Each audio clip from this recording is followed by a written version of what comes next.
राजेंद्र सेतु bridge आप जानते होंगे, जो कि हाथीदह से सिमरिया को जोड़ता है। उसके पैरेलल में बना है बहुत ही खूबसूरत सा नया ब्रिज। आज चलिए उसी को एक्सप्लोर करते हैं, घूमते हैं और उसके ऊपर से हम लोग गुज़रते हैं।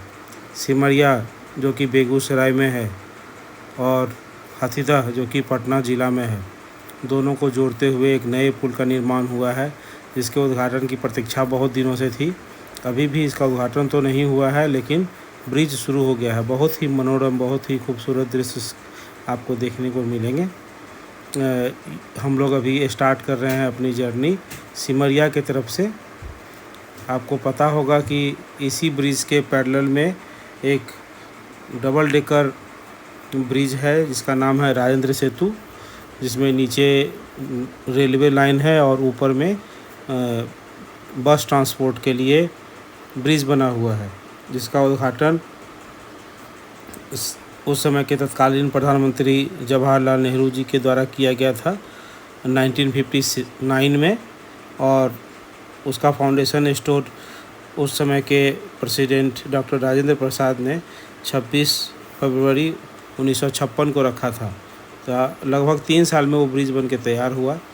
अभी आप देख रहे होंगे कि जो अप्रोच रोड है उसको बहुत खूबसूरत तरीके से सजाया गया है। जगह जगह पे खजूर के पौधे लगाए गए हैं, लाइटिंग भी लगाई गई है और अप्रोच रोड को जोड़ते हुए आप पहुंच जाएंगे ब्रिज के ऊपर।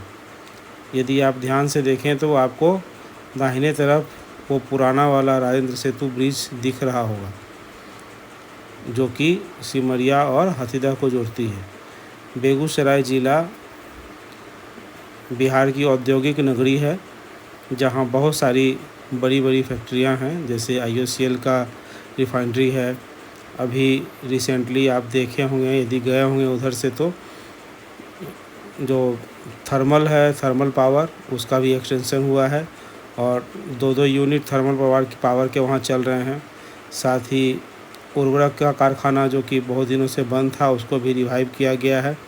तो वो पूरा एरिया अभी बहुत अच्छे तरीके से उद्योगों से भरा हुआ और रन कर रहा है। देखिए, बहुत खूबसूरत से पुल के ऊपर से गंगा मैया का दर्शन करते हुए हम लोग गुजर रहे हैं। और आप देखेंगे कि एलिवेटेड रोड बनाया गया है। दोनों साइड से 2 लेन बाएं तरफ, 2 लेन दाएं तरफ करके 4 लेन बनाया गया है। चारों लेन अभी खुले हैं और धरले से गाड़ियां आ जा रही हैं। गंगा के ऊपर सिमरिया में बना हुआ ये नया नवेला पुल, जिस पर हम लोग अभी चल रहे हैं, और बहुत ही खूबसूरत दृश्य। जिस राजेंद्र पुल को, जो कि क्षतिग्रस्त हो गया था, पार करने में लगभग आधे घंटे का समय लगता था, क्योंकि 15 मिनट के लिए एक तरफ से और 15 मिनट के लिए दूसरे तरफ से पुल को खोला जाता था, तो लगभग आधे घंटे का समय हर बार लग जाता था। अभी इस पुल को हम लोग मुश्किल से 3 से 4 मिनट के अंदर क्रॉस करने वाले हैं। आपको पता होगा कि सिमरिया राष्ट्रकवि दिनकर की जन्मस्थली रही है, जो कि सिमरिया घाट से लगभग 5 किलोमीटर अंदर सिमरिया गांव में है। और ये एरिया आज़ादी के समय से ही बहुत समृद्ध रहा है, दोनों तरफ, बेगूसराय के साइड से भी। और ये हम लोग हाथीदह के अप्रोच रोड पे पहुंच गए। पुल ख़त्म हो चुका, हाथीदह की तरह अप्रोच रोड पे आ चुके। इससे सटे हुए ही आपको हाथीदह रेलवे स्टेशन दिखेगा। रेलवे स्टेशन के जस्ट बगल से फ्लाईओवर बना करके इसको निकाला गया है, और ये पथ अंत में जा कर के इसी फ्लाईओवर जो आपको अभी दिख रहा है ना, इस फ्लाईओवर के बगल में ही हाथीदह रेलवे स्टेशन है। और फ्लाईओवर को क्रॉस करने के बाद हम लोग फिर एक अंडरपास से गुजरेंगे, जो कि रेलवे का अंडरपास है। वो वही लाइन है जो पटना के तरफ जाती है, बरौनी पटना लाइन। और उसके बाद हम लोग औटा हॉल्ट के पास ये मोकामा पटना जो पथ है उस पर ये मिलेगा। जिस तरीके से इसको बनाया गया है, काफ़ी स्पेस ले करके बहुत अच्छे तरीके से बनाया गया है। और मुझे ये बताते हुए बहुत गौरव का अनुभव हो रहा है कि ये एक बहुत बड़ा माइलस्टोन आने वाले समय में होने वाला है उत्तर बिहार से दक्षिण बिहार को जोड़ने के लिए। वैसे तो बहुत सारे पुल बने हैं, लेकिन ये रास्ता, ये पथ बहुत दिनों से नॉर्थ बिहार और साउथ बिहार को जोड़ने के लिए यूज होता रहा है। और ख़ास करके जो बेगूसराय से दक्षिण की तरफ, चाहे वो पटना हो, लखीसराय हो, या फिर आप और गया की तरफ जाना चाहें तो इस रास्ते से गुज़र सकते हैं।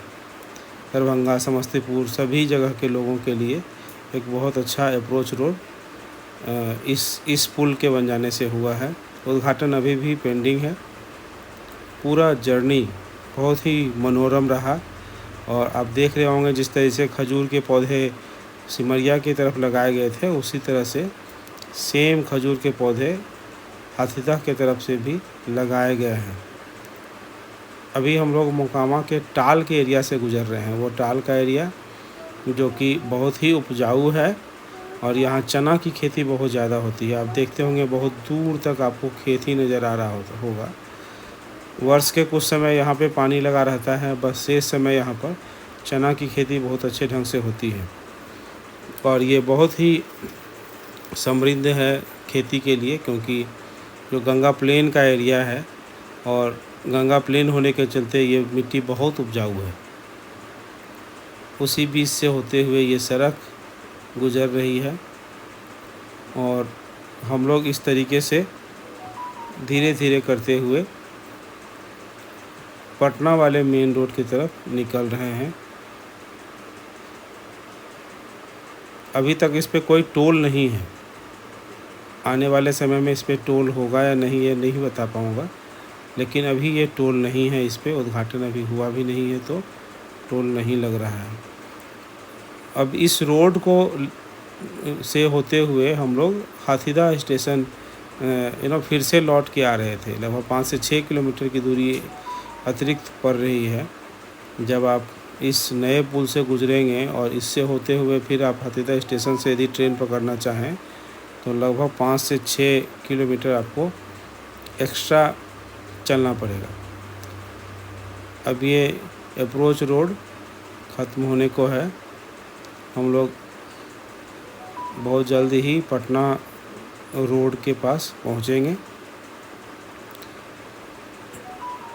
मुझे आशा है कि आप सभी को मेरे साथ इस जर्नी में बहुत ही आनंद आया होगा। पूरी जर्नी सिमरिया के तरफ से, सिमरिया घाट से स्टार्ट करने के बाद और हाथीदह में जहाँ ये पटना अप्रोच रोड पे मिलता है वहाँ तक मैंने कवर किया है। सिमरिया बहुत ही प्रसिद्ध एक तीर्थ स्थल है, ख़ास करके मिथिलांचल के लोगों के लिए, मिथिला के लिए, मिथिला भाषियों के लिए। कार्तिक पूरे महीने लोग यहाँ पे स्नान करते हैं, मास करते हैं और एक अलग ढंग का मास मेला लगता है जो कि अपने आप में बहुत ही मनोरम होता है। तो कभी मौका मिले तो कार्तिक मास में आप गंगा स्नान के लिए ज़रूर सिमरिया आएँ। और देख रहे होंगे कि इस जगह हम लोग इस चौराहे पे आकर के फाइनली पटना वाले रोड पे मिल गए। अब हम लोग यहाँ से मुड़ के हाथीदह स्टेशन की तरफ जा रहे हैं। ये पुराना रोड और उसके बगल में आपको दिख रहा होगा जो नए रोड से हम लोग गुजर रहे थे। धन्यवाद आप सभी को।